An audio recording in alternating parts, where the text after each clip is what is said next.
Prigozhin came up behind a woman and strangled her until she almost died. Was he assassinated? For Prigozhin, the most profitable oil fields are right across on the other side of the deconfliction line. You know, I have an offer for you. You can come and fight for me for 6 months. If you survive, you're a free man and your criminal record is expunged. I'm not getting enough ammunition for what we're trying to do. The Ministry of Defense is screwing over Wagner by not giving us enough ammunition, the ammunition that we need. Wagner is going to turn back from Ukraine into southern Russia, and they're going to capture and kill the Minister of Defense. He didn't take into account one simple thing. Putin don't need.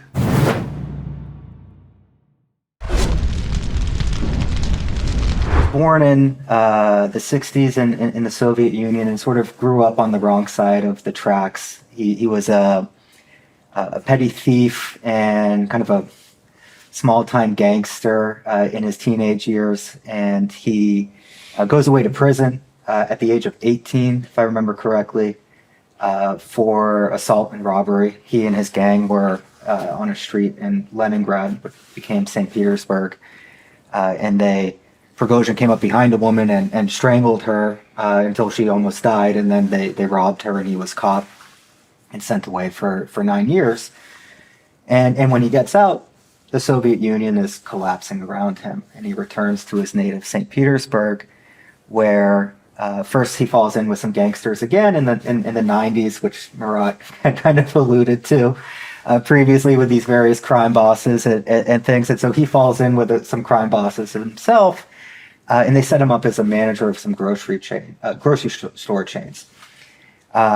He eventually turns that into becoming a restaurateur of some very kind of fancy restaurants in St. Petersburg that a younger Vladimir Putin enjoyed. And he leveraged those relationships to eventually getting the job of providing meals to the whole Russian military and the Russian school system. So he became close with Putin through his restaurant tours. Well, as you'll see, kind of as we go through the story, he manages to connect with Putin.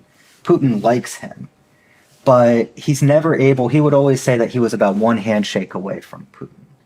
And so Putin gets to know him. He kind of likes him because he's uncouth. He's kind of has that sort of rough kind of attitude, which is somewhat refreshing given kind of the bureaucratic elite that are surrounding Putin. And so Prigozhin eventually gets this job to provide the meals for the Russian military. Prigozhin wanted to seize this factory. In 2016, Murat and Wagner, they capture Palmyra from ISIS. And Murat has, I think, some of the medals from that and from that time period that they'll show. But after the capture, the Russian military sends Wagner home again. Mm-hmm. And then a few months later, ISIS recaptures it, Palmyra, and Wagner comes back in. But this time, Prigozhin has signed a deal with Assad's government. And part of the deal is that Wagner will participate in the counteroffensive, and Prigozhin and his companies get a 25% share of the proceeds of the oil and gas assets that are recuperated. And so Prigozhin has this massive incentive now to go out against ISIS and capture as much of those assets as he can. And so in 2017, Murat and Wagner are back in Syria. So Prigozhin wants this. Mm-hmm. And he's sending letters, too, to the Syrian government saying that they're not upholding their end of the bargain, that he's spending all of this money on the offensive and the Syrians aren't paying him.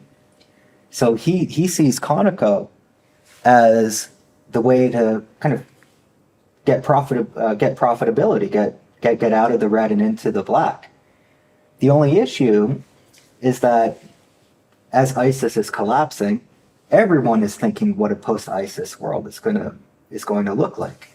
So the Kurds, with the blessing of the U.S., start moving away from Raqqa and heading south towards Deir ez-Zor.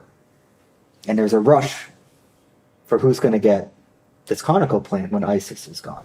Prigozhin was convinced that American forces were not involved. His ego His ego.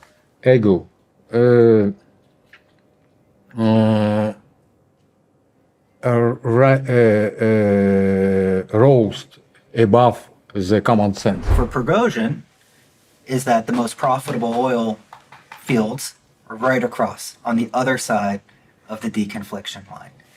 And so Murat and Wagner, what they're doing prior to this is they're building up their forces. They're testing a little bit the line of deconfliction probably. Because they cross the river and there's this one little spot that is still Russian territory. And so the Americans are watching this on the drones, and they're seeing the buildup. They see it all day, and eventually, in the evening, they start calling the Russians over the deconfliction line that they have between the U.S. and Russian militaries, and they say, "Are these your guys?" And the Russian military says, "No. Why did the Russian Ministry of Defense deny that it was Russians who were attacking?" And there is an argument, I think, to be made. Like Prigozhin, his gamble in trying to take Conoco was that when the Americans saw that it was Russians coming, the Americans would want to avoid any direct confrontation, World War III, and they would back away and retreat along with the Kurds. And he was incredibly mistaken in that calculation. And what I think he wasn't counting on, and what Murat is saying, is that when the Americans were calling into the Ministry of Defense, you have some poor guy on the line who is also not going to be responsible for World War III. And so the quickest thing that you're going to do is not say, yeah, those are my guys attacking U.S. soldiers. You're going to say, don't know anything about it, don't know what you're talking about, and try to go to your higher-ups to cover your own butt. And so ultimately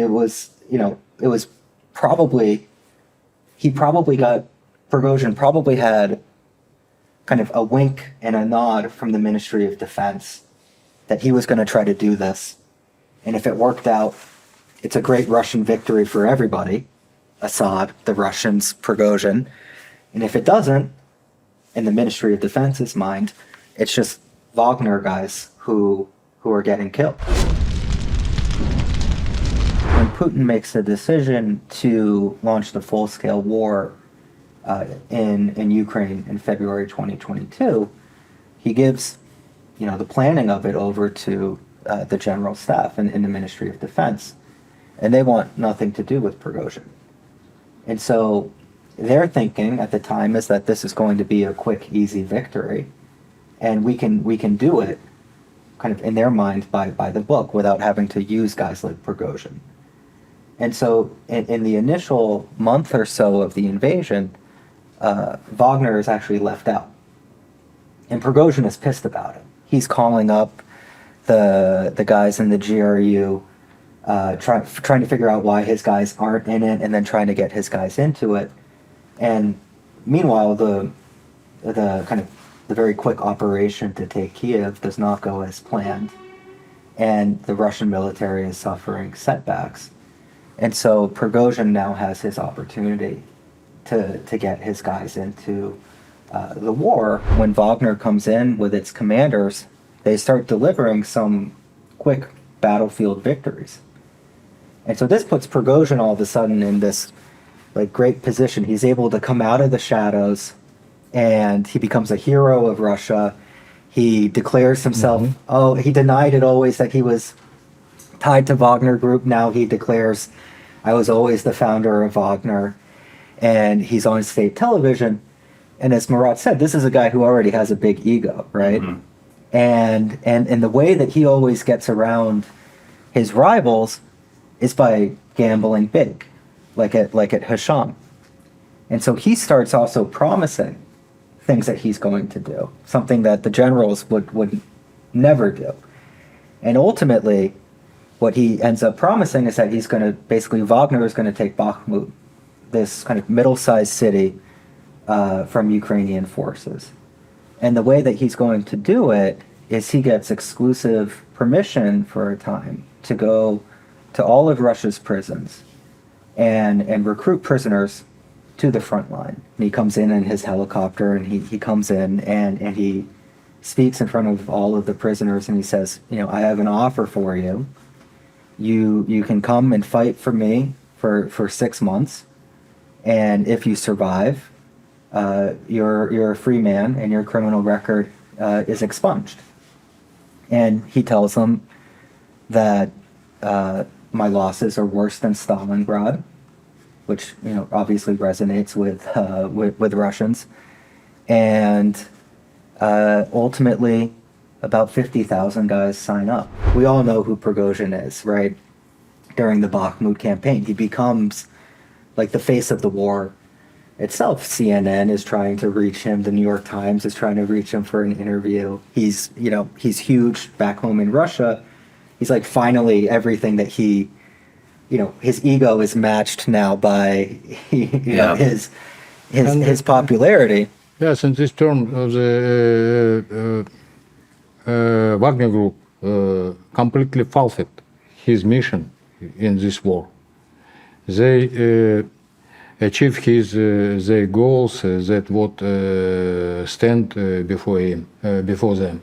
Yeah, but still, there's still a lot of enmity between the Minister of Defense, Sergei Shoigu, and Prigozhin. And so at some point, inevitably, especially since Prigozhin is having all of this success, like Murat mentioned, the Ministry of Defense is going to want to check him. And so the first way that they do it is they start cutting off Prigozhin from convict recruitment. So he's promised to Putin, I'm going to take Bakhmut, but his means of doing so now is disappearing. He needs a lot of bodies to take Bakhmut. The Ministry of Defense is cutting him off of those bodies. Not because they're against prisoner recruitment, they just start doing it themselves. But the difference is, and this is always the issue for Prigozhin, is when he was doing it, he had the permission by like a wink and a nod from the presidential administration. When the Ministry of Defense does it, Russian parliament officially makes it legal for them to recruit from prison. So there's always a way that Prigozhin can get screwed over in whatever he's doing. So he's getting cut off. And so now he starts going public with the Ministry of Defense saying, I'm not getting enough ammunition for what we're trying to do. And the Ministry of Defense is screwing over Wagner by not giving us enough ammunition, the ammunition that we need.